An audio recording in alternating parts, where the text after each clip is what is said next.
The Democratic Party is facing a harsh reality. Its popularity is at an all-time low.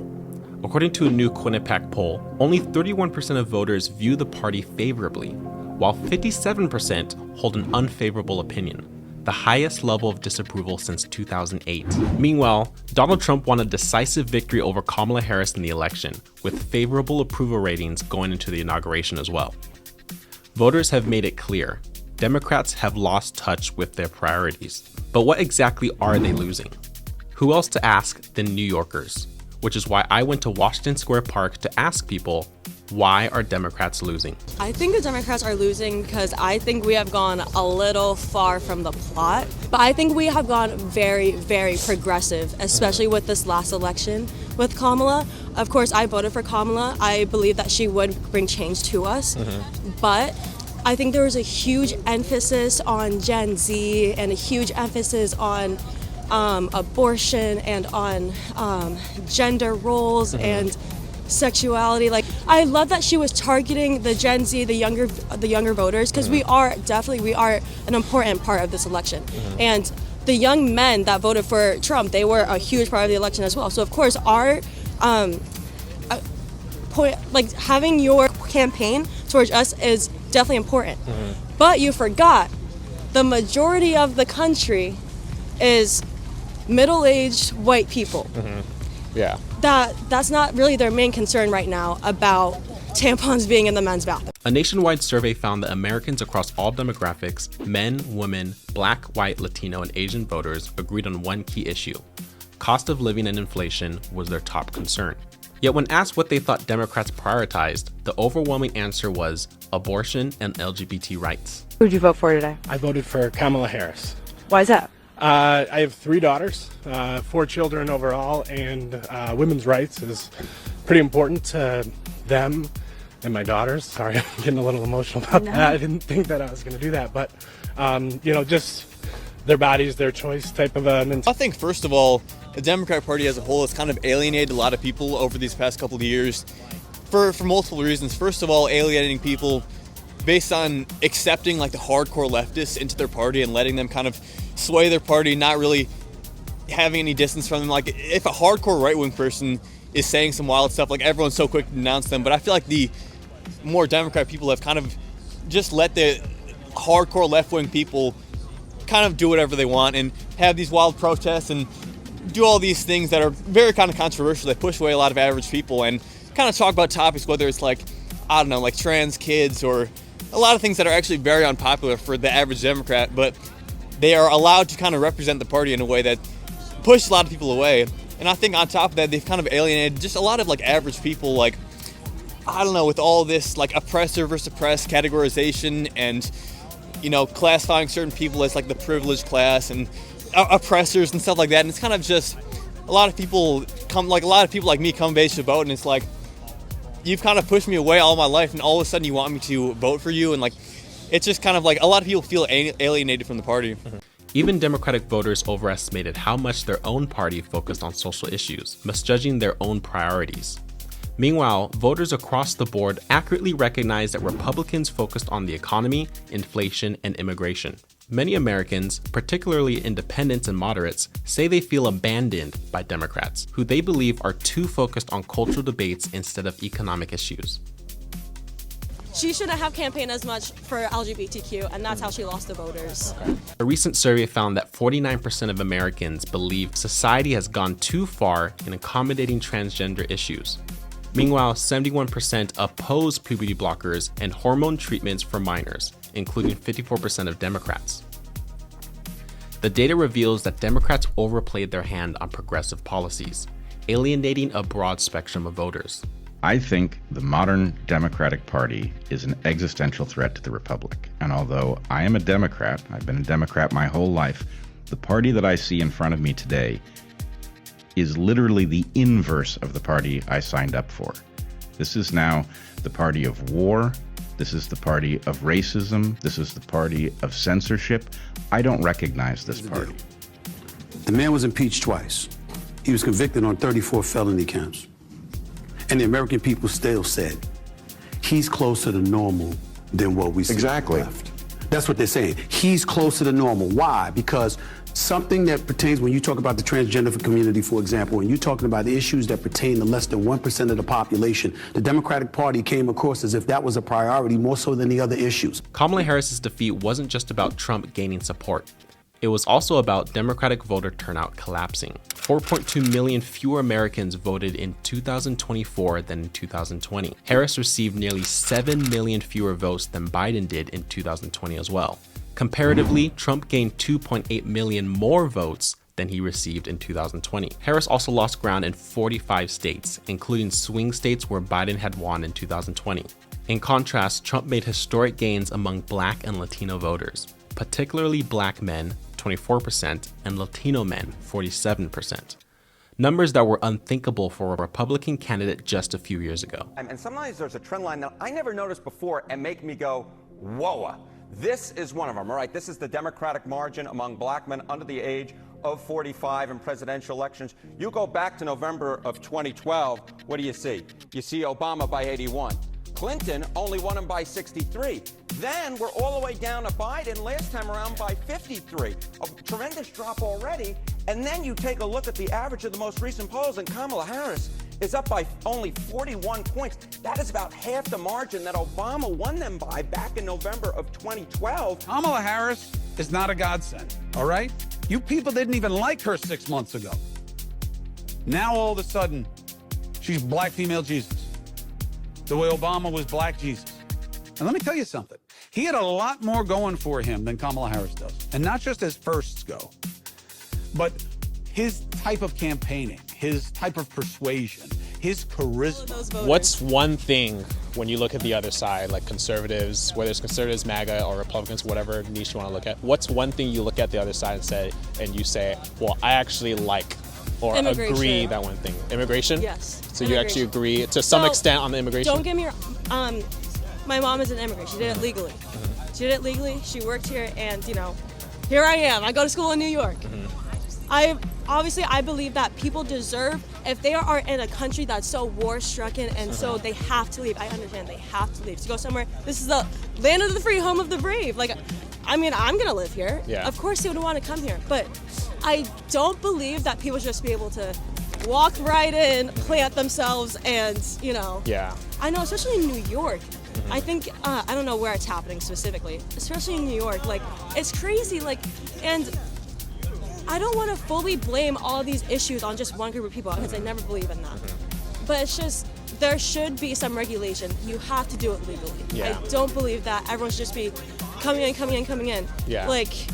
Not they're eating the dogs, eating the cats, so that's crazy. Yeah. But even if there's one case of it, what the fuck is happening? Why is that happening? Yeah. Okay. Yeah. All right. A poll showed that 60% of Americans supported sending U.S. troops to the border to enforce immigration laws. Yet Democrats largely ignored the issue, allowing Republicans to dominate the conversation. The strategy backfired. Trump's tough on immigration stance won over moderate and independent voters, while Democrats' perceived indifference to the crisis pushed many swing state voters away.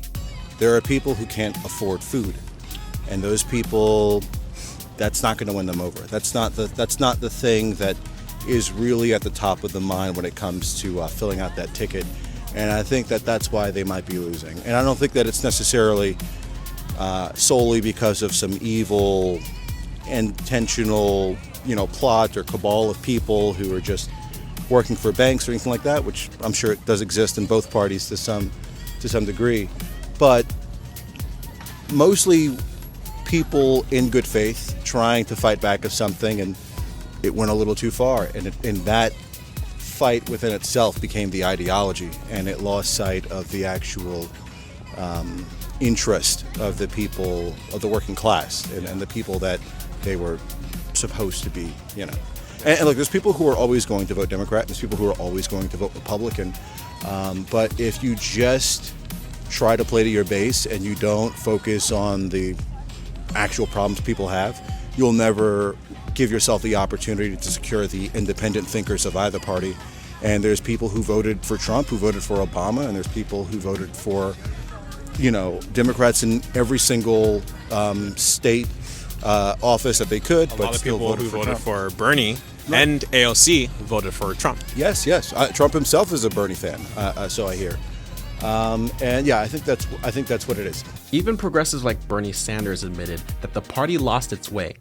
Sanders bluntly stated, "It should come as no great surprise that a Democratic Party which has abandoned the working class people would find that the working class has abandoned them."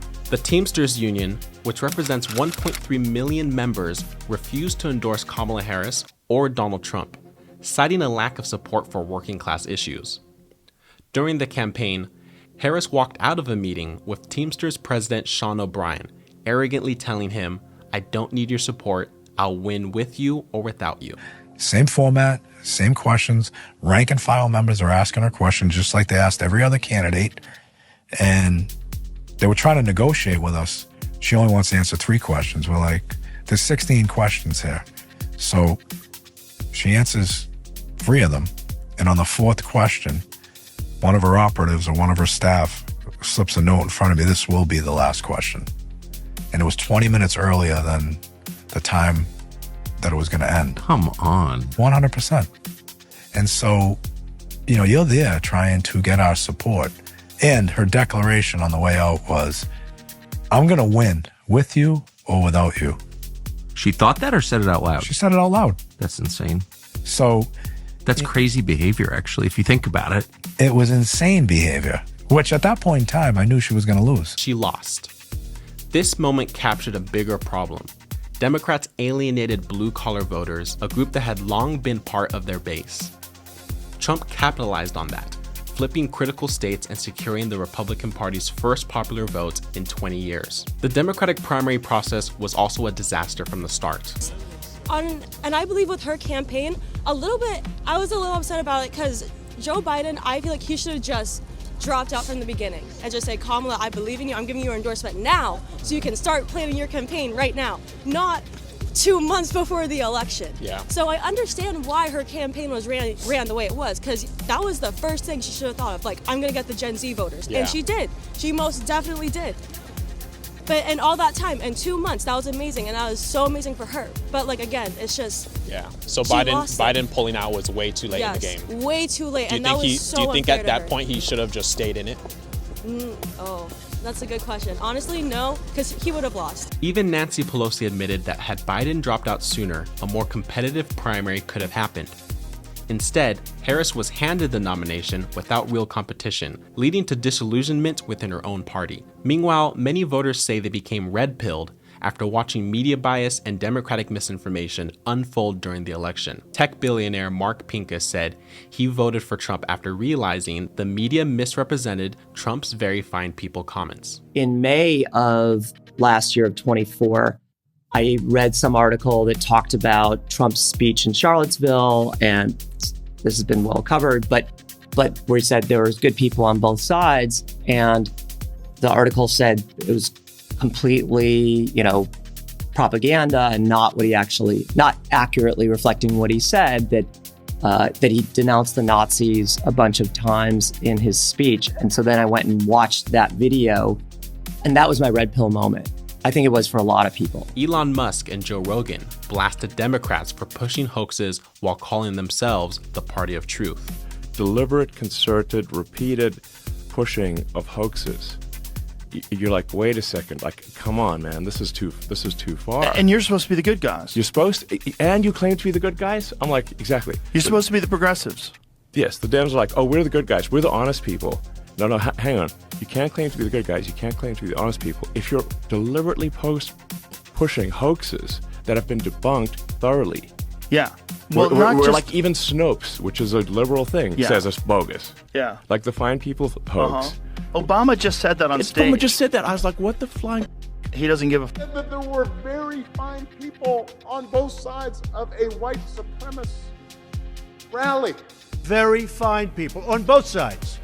You had people in that group, excuse me, you had people, and I'm not talking about the neo-Nazis and the white nationalists, because they should be condemned totally. But you had many people in that group other than neo-Nazis and white nationalists, okay? CNN host also slammed Democrats for their failures on immigration, lawfare against Trump, and censorship culture. The first big error was the Biden administration's blindness to the collapse of the immigration system and the chaos at the border. An asylum system that was meant for a small number of persecuted individuals was being used by millions to gain legal entry. Instead of shutting it down, liberals branded anyone protesting as heartless and racist. They missed a massive shift in American public opinion in just a few years. In 2020, the percentage of Americans who wanted to decrease immigration was just 28%. By this year, it was 55%. When Kamala Harris went on The View and was asked how she would have differed from Biden, instead of basically saying nothing different, she should have said, "I would have shut down the border early and hard." Harris's team later acknowledged the mistake. Voters wanted change, and Harris failed to deliver a message that set her apart. Instead of addressing concerns about the economy, immigration, and foreign policy, her campaign remained closely tied to Biden's record, which had already been rejected by voters. Tell a story and give the impression that she was different without pointing to a specific issue. Can I ask this, why not a specific issue? Is it something she was unwilling to do? I mean, you worried even feel disingenuous? She felt like she was part of the administration, so why should she look back and cherry pick some things that she would have done differently when she was part of it? She had tremendous loyalty to President Biden. You've been on plenty of campaigns. Imagine if we said, well, we would have taken this approach on the border.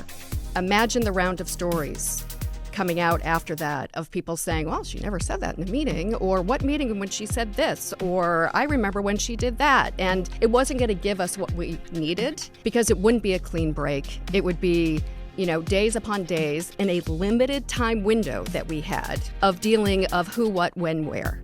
So the best we could do, and the most that she felt comfortable with, was saying, look, vice presidents never break with their presidents. This mistake wasn't just bad strategy. It was a missed opportunity to rebrand the Democratic Party and win back critical voters. Guns and human beings. And Donald Trump, but let me just finish. Six Democrats voted against that bill. Learned about that bill and told them to kill it because he preferred to run on a problem instead of fixing a problem. And in this election, this is rightly a discussion that the American people want to have. And what they want are solutions, and they want a president of the United States who's not playing political games with the issue, I hear you, but actually is focused on fixing it. Six Democrats voted against that bill. It would have allowed 1.8 million illegal immigrants into the country a year. A lot of conservatives had a problem with it. We saw elements of this when her campaign commissioned Tim Walz to woo white male voters and Obama as well with black men. Harris also relied too much on celebrities to carry her campaign. While endorsements from Taylor Swift, Oprah Winfrey, and George Clooney made headlines, they didn't translate into real votes. The Harris campaign spent over $1 million paying Oprah's production company for campaign events, rather than addressing the economic concerns of struggling Americans. A lot of the things that kind of got Trump to get the base and the power that he does is authenticity. He's obviously, he says some things that are completely silly, and he's hyperbolic about. But you get what you see. You get what you see. You have no. When you look at his Twitter, or his Instagram, or whatever he uses now, you don't doubt that he wrote that. Yeah. You don't doubt that that's actually what he believes for the most part. And I think that if the Democratic, strategists could get more into that and less political talk, and more authenticity. Yeah, and people, I think. People aren't dumb, and even if, some people might be smarter than others, people know when you're trying to play them.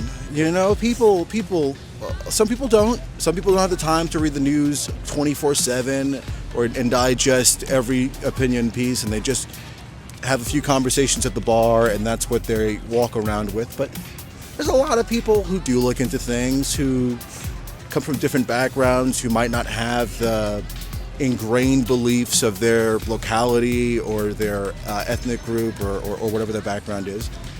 So be upfront and be honest, and I think that you might see a lot of sympathy from the base and from independents. The 2024 election was a wake-up call for the Democratic Party. Voters rejected extreme progressive policies, economic neglect, and a disconnect from working class concerns. If Democrats don't adjust their priorities and messaging, they could face even greater losses in 2026 and beyond. For now, the party is left with an identity crisis, a shrinking voter base, and a long road ahead if it wants to rebuild trust with the American people. She tried her best. By the way, I think Kamala Harris did a pretty good job. She did a pretty good job. Really, truly, for somebody who doesn't have core beliefs or any policies or any opinions, she did a good job running for president. She ran for president. You got to think about this because I'm kind of impressed by it. She ran for president with no policies, no core beliefs, and no real opinions outside of don't let them steal your joy.